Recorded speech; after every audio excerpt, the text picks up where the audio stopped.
오늘도 우리 하나님의 크신 은혜가 함께하기를 주 이름으로 축원합니다. 앞뒤 좌우로 잘 오셨습니다. 그렇습니다. 코로나 시절에 지난주일부터 비대면으로 하실 분은 집에서 받아줬습니다 했는데도 기어코 오시는 걸 보면은 참 제가 감동을 받았습니다. 이런 여러분들에게 하나님께서 여러분의 영육간을 비상하게 지켜주시기를 다시 한번 축원합니다. 자, 오늘 세례 요한에 대한 하나님의 말씀을 들어보겠습니다. 마가복음은 1장 1절을 보세요. 하나님의 아들 예수 그리스도의 복음의 시작이라 라고 마가복음을 기록한 목적은 복음을 소개하려는 것입니다. 복음이 시작됐다는 것이죠. 그러면서 제일 처음에 등장하는 사람이 누굴까요? 세례 요한. 세례 요한은 예수님의 심부름꾼이거든요. 길을 안내하는 사람. 그런데 누가복음이나 마태복음과는 달리 세례 요한의 출생이라든가 신변 잡기 얘기는 다 생략하고 오로지 곧바로 세례 요한이 무슨 일을 했던가 그것을 강조하고 곧바로 예수 그리스도로 들어가는 아주 간단 명료한 구조를 갖고 있습니다. 그러면은 세례 요한이 도대체 무슨 일을 했던가? 여러분 혹시 기억나요? 무슨 일을 했어요? 세례를 베풀었죠. 세례 요한 아닙니까? 요한이 많았는데 그 중에 세례 요한이죠. 세례를 베풀었다. 왜 세례를 베풀었을까요?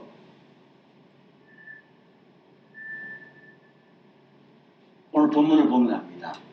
몇 절을 보는가 하면은요, 4절을 보겠습니다. 다 같이 시작. 세례 요한이 광야의 길로 죄사함을 받게 하는 회개의 세례를 왜 세례를 베풀었어요? 회개를 촉구하도록. 여러분 회개해야 됩니다. 하고 회개한 사람들에게 회개한 표시로 물로 세례를 줬다는 이야기입니다. 그러니까 세례를 주는 목적이 뭡니까? 회개를 촉구하기 위해서 세례를 주었다 하고 있습니다. 여러분 회개라는 게 뭐예요? 눈물 흘리는 거, 뉘우치는 거 회개입니까? 물론 포함되겠지요. 자기 잘못을 고백하는 것도 회개입니까? 물론 포함이겠죠.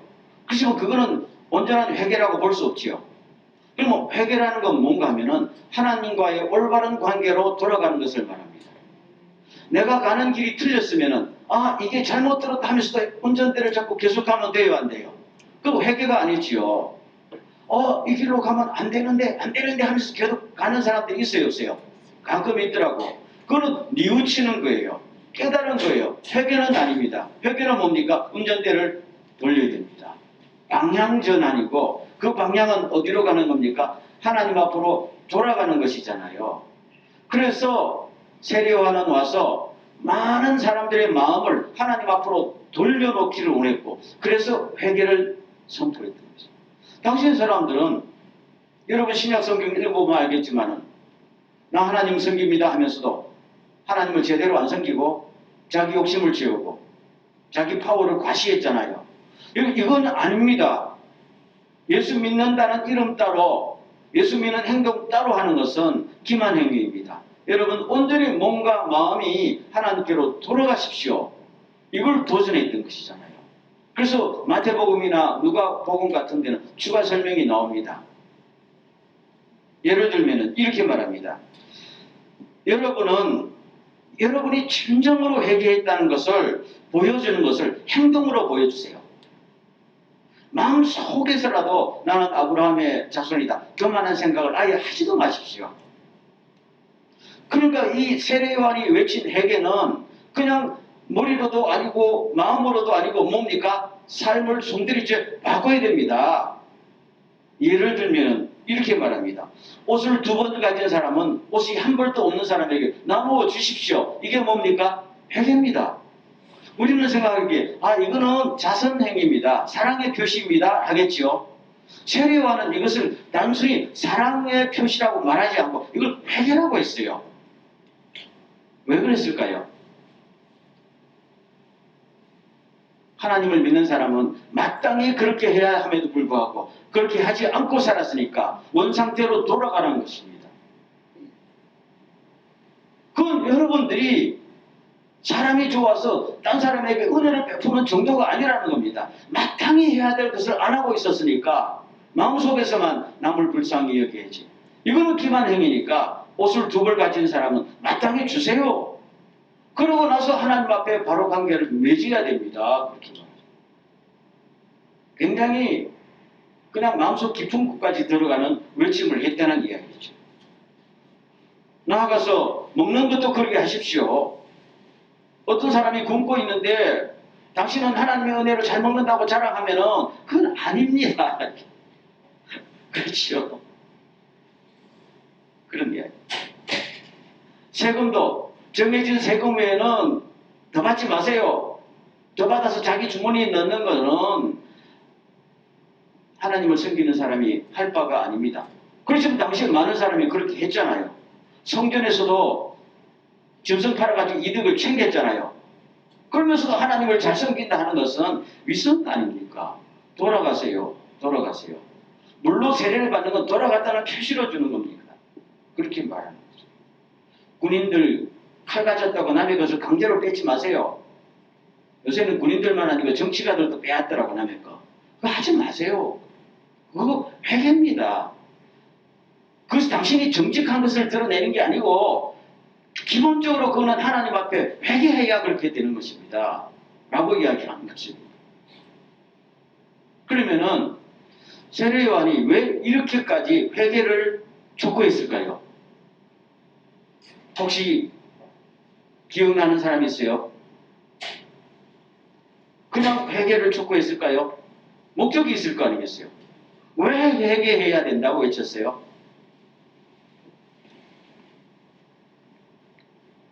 그러니까 제가 묻는 제가 좀 이상하지요? 성경을 보겠습니다.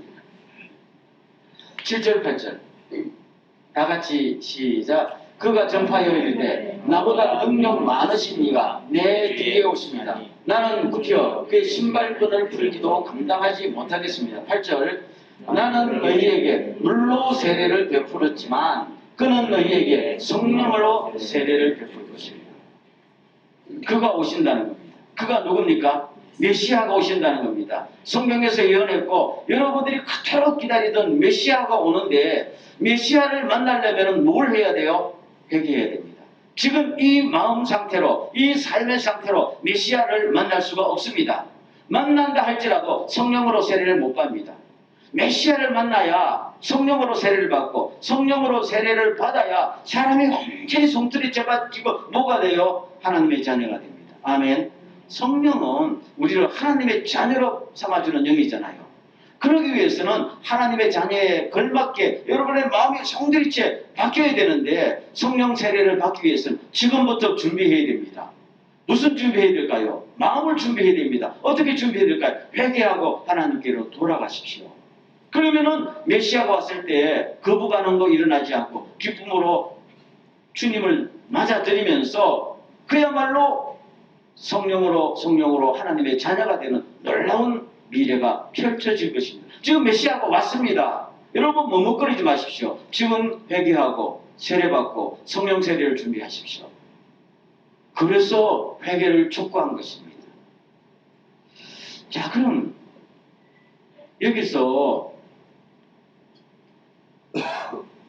세례 요한의 입장에서 한번 생각을 해보겠습니다. 이 메시지를 외칠 때가 나이 30살 아니에요. 예수님보다 6개월 먼저 태어났으니까. 여러분과 나이가 비슷하지요. 청년, 비전이 있고 뭔가 능력이 있고 뭐든지 할 것 같다는 자신감이 있던 그 청년. 부럽습니다만. 그렇죠. 제가 30대가 제일 좋았던 것 같아요. 40대도 좋았던 것 같아요. 30대, 40대가 인생의 꽃이 아닌가라는 생각을 합니다. 여러분들은 제일 지금 힘든 시기를 지나고 있는 것 같아요. 직장 문제, 결혼 문제, 미래가 안 보이지만 제가 보면 30대가 제일 좋았던 것 같아요. 이용호 집사님 어떻게 생각했어요? 30대, 40대가 좋았죠? 네. 아마 그럴 겁니다. 저와 비슷한 시대를 살았기 때문에 30대, 40대 다만 50대, 60대의 지성으로 30대, 40대를 산다면 더 행복하겠지만 자, 이 세례요한이에요. 왜 제사장의 아들로 태어나서 가만히 있어도 제사장이 되는 사람이 출세와 안정된 삶이 보장된 사람이 왜 모든 것을 버리고 이렇게 외치고 있을까요? 라는 질문이 나오지요. 오늘 세례요한에 관한 간단한 묘사가 나오죠. 그는 낙타털로 된 옷을 입고 털로 입었으니까 좋겠네 이게 아니고 아주 거친 아무도 입지 않는 낙타털로 된 옷을 입고 그 말입니다. 밍크털 아니에요. 낙타털로 된 옷을 입고 메뚜기를 먹고 들꿀을 먹으면서 먹을 게 없었다는 이야기예요. 동시에 그는 의식주의에 별로 관심이 없었다는 이야기예요. 그리고 그는 명예에도 별 관심이 없었어요. 나중에 보면 당신이 메시아입니까? 나는 메시아 아닙니다. 나는 오늘도 얘기 나오죠. 나는 메시아가 오시면 그의 신발끈을 풀기도 적합하지 않는 아주 자격이 없는 사람입니다. 명예에 관심이 없었어요. 그럼 왜 의식주도 관심도 없고 명예도 관심도 없고 안정된 삶도 관심이 없이 그냥 왜 외치고 또 외쳤을까요? 그는 자신이 오래 기억되기를 원치도 않았습니다. 단지 이사야의 표현대로 나는 광야에서 외치는 소리로 남기를 원한다는 나 요한이라는 사람의 존재가 남는 거 나 원치 않는다는 이야기입니다. 내가 외친 메시지가 남으면 된다는 이야기입니다. 왜 이런 식으로 인생을 살아야 했던가? 무엇을 위해 살았겠어요? 꿈이 있는 사람은 이렇게 살지요. 그 꿈을 이루는 것이 내 모든 것을 포기해서라도 그 꿈을 이룰 수만 있다면 나는 이렇게 살아도 괜찮습니다. 그런 거 아니에요? 여러분은 그렇지 않아요? 만약에 여러분들이 꼭 이루어야 될 꿈이 있다면 내 모든 것을 포기해서라도 꼭 이루고 싶은 꿈이 있어요. 저하고 여러분하고 좀 뭐가 주파수가 안 맞으려고 그러고 있어요. 그럼 제가 딴 이야기예요. 저 여자가 내 마음에 드는데 모든 것을 포기해서라도 저 여자를 잡고 싶어요. 그럼 무슨 목적으로 인생을 살아요? 이 꿈도 없고 저 꿈도 없으면 아니 사랑에라도 한번 몸을 바쳐 가야 될 거 아니야. 예수님께 몸을 못 바치면은 노화 현상이 너무 빨리 오는 거 아니에요? 30대 40대인데요 70대에 아니기를 바랍니다. 자, 다시 돌아가서 그렇죠. 결국 뭘 꿈을 꿨느냐? 메시아가 오셔서 모든 사람이 성령 충만받고 하나님의 자녀가 되어서 이 땅에 하나님의 나라가 이루어지는 것을 꿈꿨던 사람. 그저 꿈이. 예수님의 꿈도 마찬가지입니다. 이 땅에 하나님의 나라가 이루어지는 거예요. 세례요한도 마찬가지입니다. 내가 하나님의 나라를 이루지는 못하지만 하나님의 나라를 이루시는 장본인 예수 그리스도가 오실 때 나는 그분의 앞길에 길을 닦아 드릴 것이다. 모든 것을 헌신해도 좋다. 내 이름이 남지 않아도 좋다. 이렇게 열정과 비전이 있었던 청년이었다 하는 것을 볼 수가 있는 것입니다. 그리고 나중에 이 꿈이 너무너무 가슴에 사무치니까 겁도 없이 임금한테 찾아갔던 거 아니겠어요? 임금인 당신도 말씀대로 똑바로 살아야 돼요. 그랬지요. 그러다 감옥에 갇혀서 형장이 이슬로 사라졌잖아요. 죽기 전에 잠시 흔들렸어요. 너무너무 괴로우니까. 그래서 예수님께 제자들을 보내서 예수님 당신이 메시아 맞습니까? 할 때 예수님의 대답이 뭐였을까요? 제가 정확히 한번 소개시켜 드릴게요. 소경이 보며 안진뱅이가 걸으며 문둥이가 깨끗함을 받으며 귀머거리가 들으며 죽은 자가 살아나며 가난한 자에게 복음이 전파된다고 가서 대답하라 했지요. 이 대답은 뭡니까?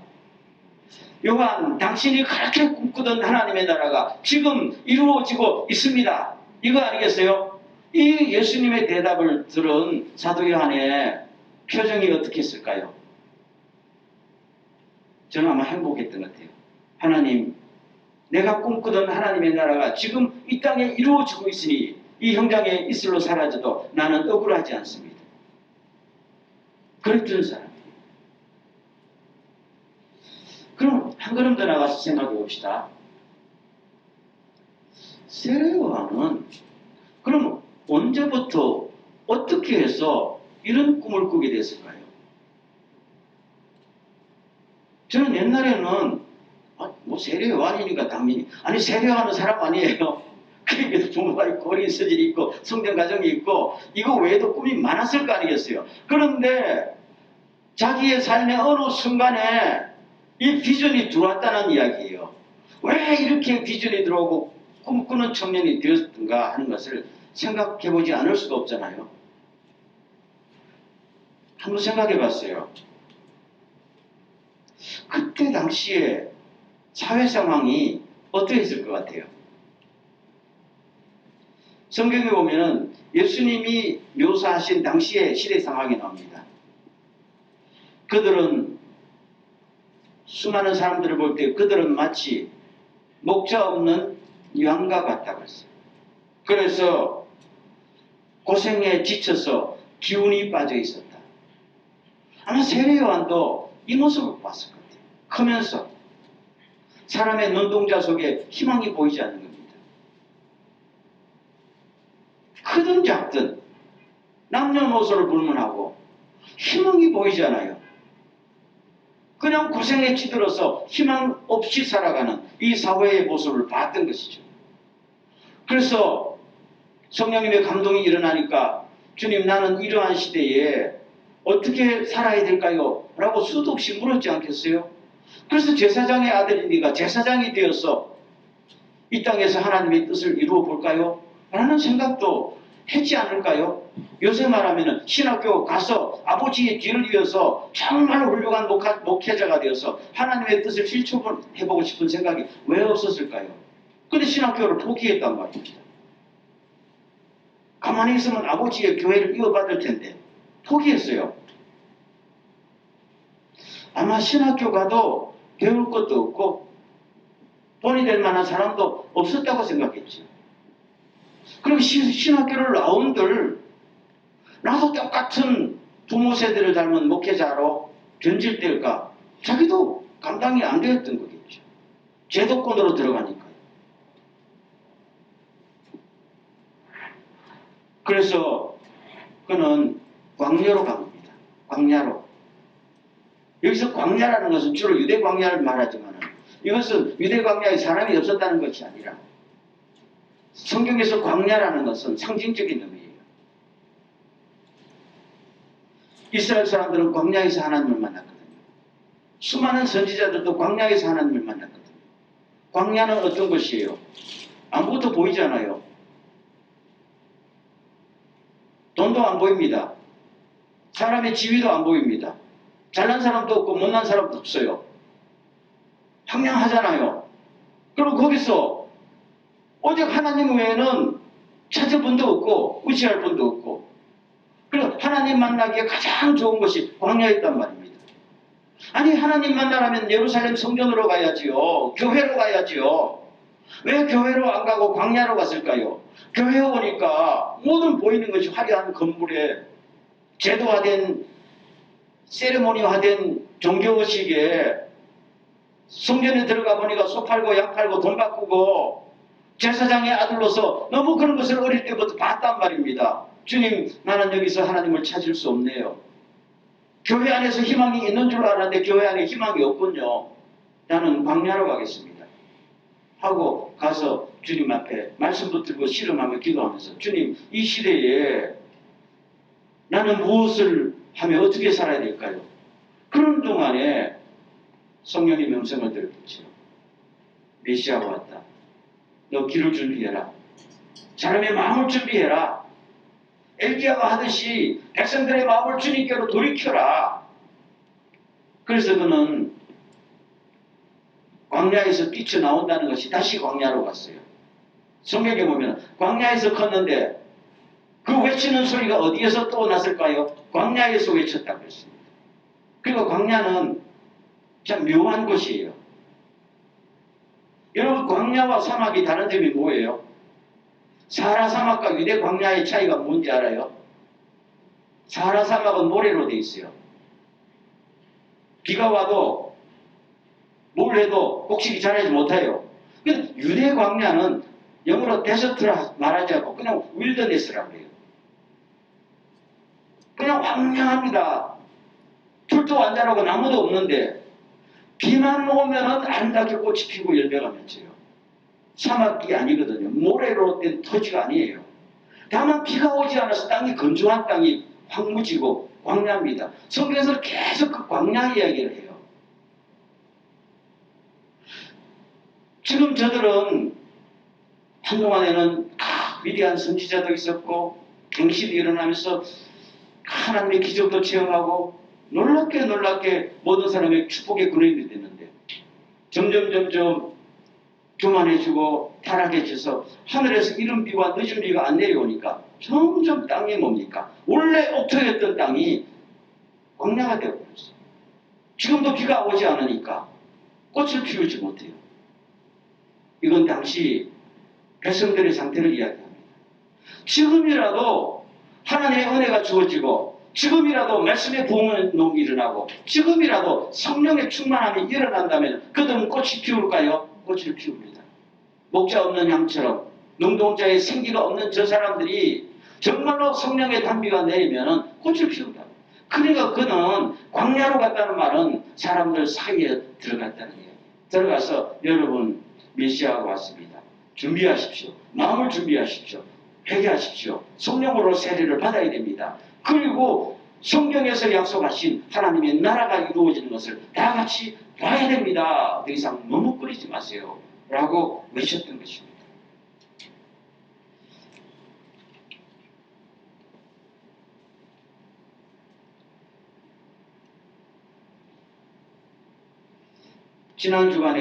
지지난 주간부터입니까? 우리나라에 그 정인이 사건이 일어나서 그냥 온 국민들의 마음이 코로나에 있다가 정인이 쪽으로 또 쏠린 감이 있어요. 그 가정 쪽으로. 그런데 정인이 그 아기가 죽은 이틀 뒤에 그 양부모의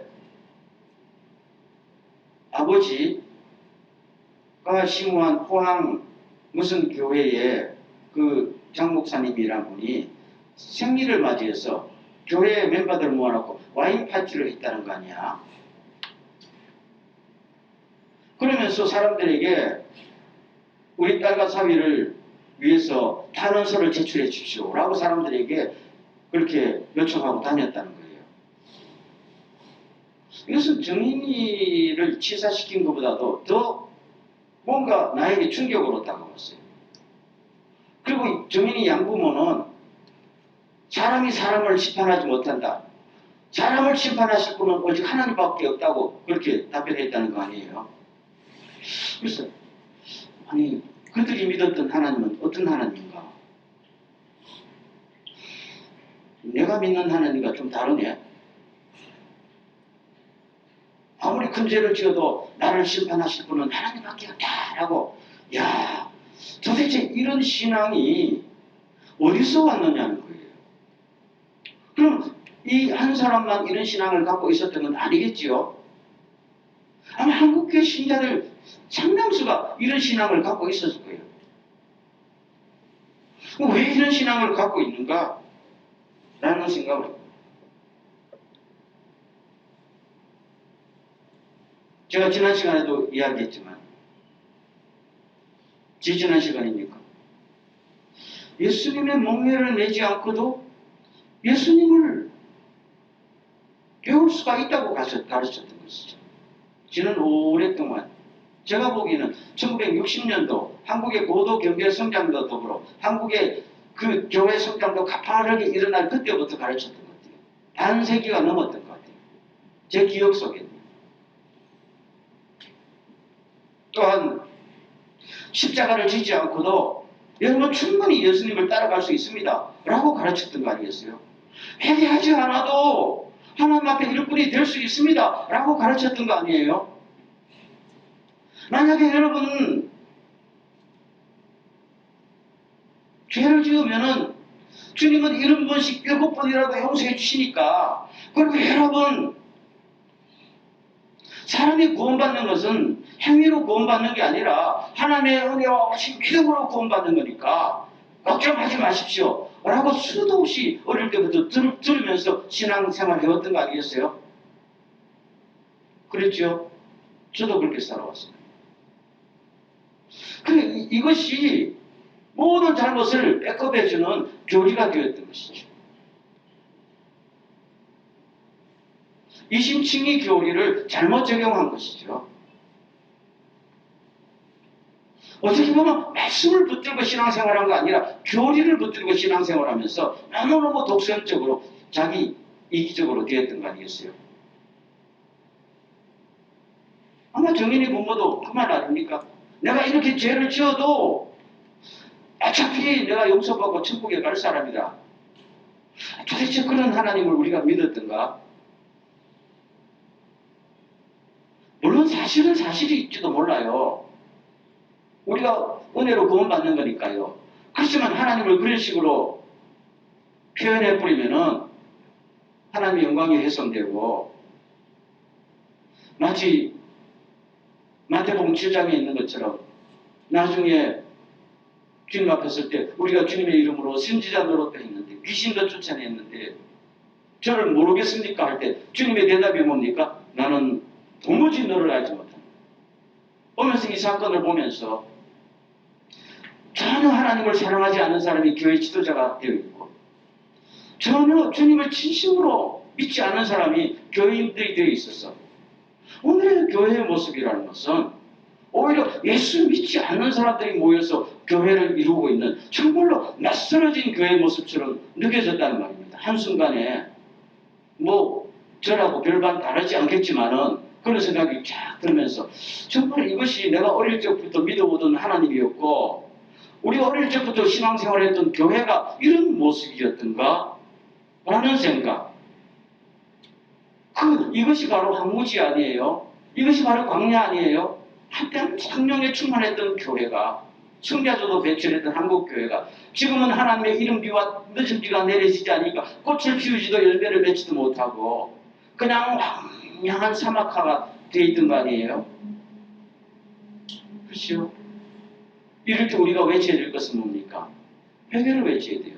여러분 다시 이른 비와 늦은 비 성령으로 다시 한번 충만해지십시오. 그래야 여러분들이 다시 한번 꽃을 피우고 열매를 맺을 수 있습니다라고 누군가는 외치고 누군가는 외치기에 합당한 세례요한이 돼야 되지 않겠느냐 하는 생각이 자꾸만 듭니다. 조금 여러분들에게 나 자신에게 좀 부담스러운 것 같지만은 그러나 이 시대에 가만히 생각해 보면은 우리는 어떤 사건이 일어나면 주님 앞에 이 사건이 왜 일어났으며 우리가 어떻게 살아야 될까요? 사실 반성해야 되는 입장 아닙니까? 그렇다면은 이런 질문을 할 수밖에 없지 않나라는 생각이 듭니다.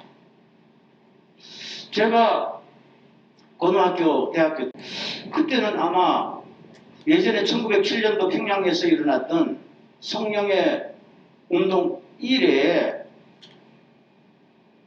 근래로 들어오면서 가장 한국교회가 하나님 앞에 성령으로 충만했던 시대인 것 같아요.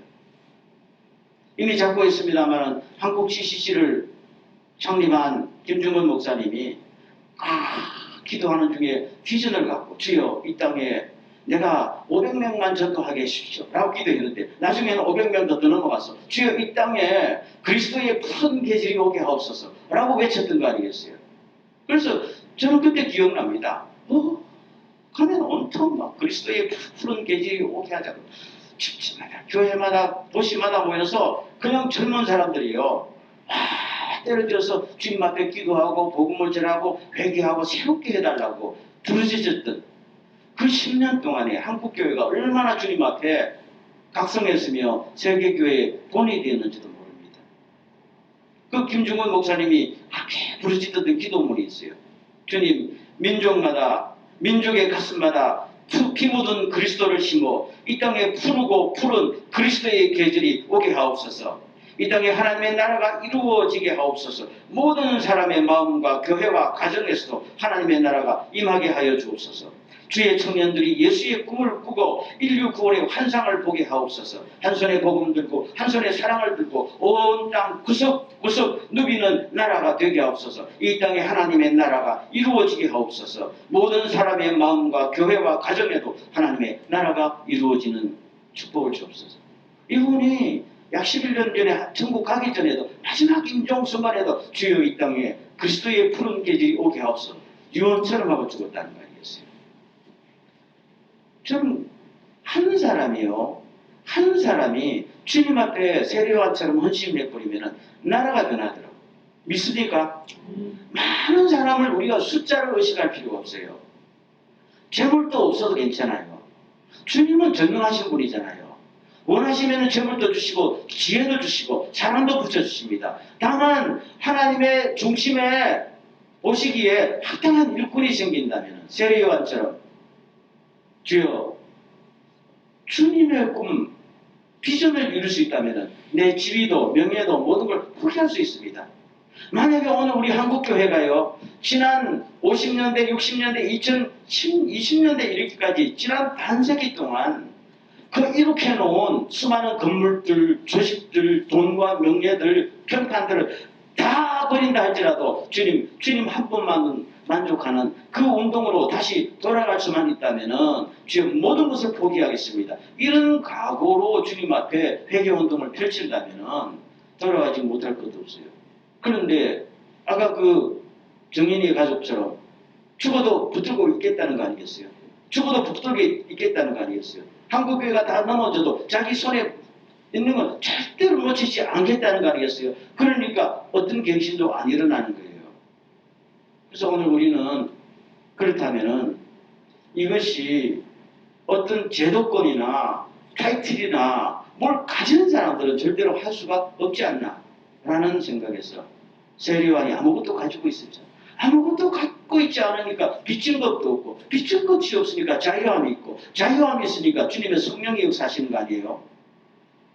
어떻게 보면 우리 스스로가 또 그런 입장이 되었고 또 그런 입장으로 사는 것이 주님의 사역을 감당하기에 최적 조건이 아닌가라는 생각도 해봅니다. 오늘 많은 사람들은 자꾸 뭐를 가지려고 하잖아요. 가지는 만큼 내려놓지 못하니까 사도 바울이 예수를 안 다음에 나는 모든 것을 배설물처럼 버린다. 버릴수록 주님의 성령이 충만하고 버릴수록 주님이 우리를 쓰시기에 합당한 사람으로 바뀌는 거 아니겠어요? 이것이 바로 세례요한이었다. 그래서 우리는 지금부터라도 나는 무엇이 없네, 부족하네. 이것은 주님의 영역이고 주님 오늘부터 나는 또 하나의 세례요한이 될 수가 있습니까? 라고 한번 물어보는 거예요. 저도 그렇게 묻고 싶어요. 주님, 저도 하나의 세례요한이 될 수가 있습니까? 되고 싶습니다. 그래서 우리 모든 사람이 다 세례요한이 되어서 주님의 재림을 얘기하고 이 땅에 진정한 하나님의 나라가 이루어지는 것을 보게 하옵소서. 그렇죠? 그럴 때 주님의 대답처럼 이 땅에 하나님의 나라가 이루어지는 것을 네가 그토록 소원하던 하나님 앞으로 돌아와서 모든 사람이 성령으로 세례를 받고 하나님의 나라가 이루어지는 것을 너가 지금 보고 있지 않냐? 그게 우리 삶의 가장 큰 보람이고 목표가 아닐까요? 그렇죠? 그게 교회의 참다운 모습 아니에요? 저는 오늘 설교를 마치면서 우리 뉴처치가 사람이 비록 적지만 그건 중요한 거 아니에요. 재정이 있느냐 없느냐 중요한 것 아니에요. 우리 가슴에 무슨 꿈을 꾸고 있느냐. 이 꿈을 이루기 위해서 나는 나 자신을 헌신할 수 있는 준비가 되어 있느냐. 그렇다면 저는 우리 뉴처치가요. 교회를 깨우치는 교회로 쓰임받기를 원합니다. 아멘. 제 꿈이 그거예요. 제가 젊을 때부터 꿈이 교회 경신이었으니까 주님 우리가요 다른 교회를 깨우치는 교회가 되게 하옵소서. 다른 크리스찬들을 깨우쳐서 회복시키는 크리스찬이 되게 없었어요. 감히 이 꿈을 한번 가져봅니다. 연초부터. 그래서 오늘 우리 교회의 주요가 뭡니까? 예수 그리스도를 닮읍시다. 주님을 닮지 않고는 이런 일이 이루어지지 않잖아요. 그래서 이번 한 해에 이런 놀라운 역사가 일어나기를 주의 이름으로 축원합니다. 기도하겠습니다. 통성으로 한번 기도하겠습니다. 주님, 우리가 세례요한처럼 꿈을 꾸게 하옵소서. 이 꿈을 이루어서 하나님의 나라가 이 땅에 진정으로 이루어지는 걸 보게 하시고, 모든 교회와 크리스찬들이 진정으로 주님을 찾고 주님 앞으로 돌아가서 주님과의 올바른 관계가 일어나는 놀라운 모습을, 그래서 꽃이 피고 열매가 맺는 모습을 다시 한번 보게 하시고 우리가 이 일에 쓰임받도록 은혜를 주시옵소서. 다 같이 기도하겠습니다.